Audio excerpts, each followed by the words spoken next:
Je m'appelle Liu Heping. Je suis professeure à l'Université des langues et cultures de Pékin et je suis à la fois traductrice et interprète.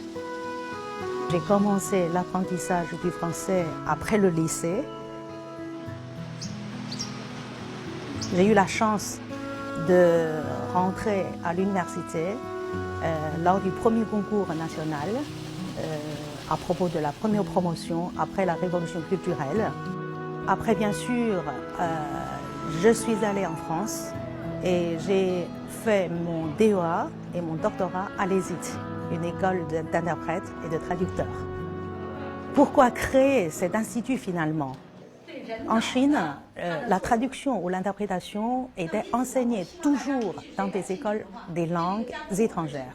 Donc pour moi, c'est deux travails, deux métiers tout à fait différents.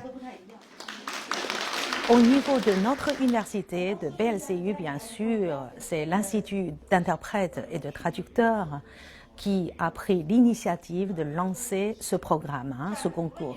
On pensait plutôt trouver un moyen par lequel les étudiants pouvaient montrer ce qu'ils ont appris. Diplomatique entre la Chine et la France a été publié le 27 janvier 1964.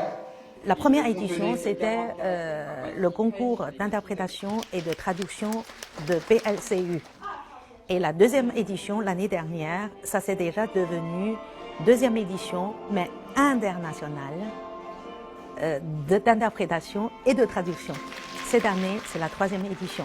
C'est vraiment au sens propre du terme. Ça devient national et international.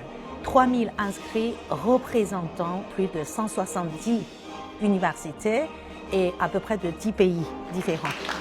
Je garde toujours un pied, à part l'enseignement, la recherche, dans des entreprises françaises implantées en Chine où de temps en temps je travaille aussi pour des organisations internationales. J'ai déjà participé à 3 reprises aux conventions nationales, au congrès national organisé par la CUTI à Genève. Et début de cette année, j'y suis retournée. Et le but, c'est de contacter des responsables, des gens, des spécialistes, des savants, des professeurs. Et deuxième objectif, deuxième but, bien sûr, c'est qu'un jour, notre institut pourrait s'adhérer à la CUTI. Voilà, c'est un autre programme, c'est un peu long, c'est encore loin, un chemin à parcourir. OK, 好，你们现在可以跟我对话。En conclusion, ma carrière consiste de former plus d'interprètes ou de traducteurs de qualité qui pourraient jouer un rôle très actif dans les échanges entre la France et la Chine.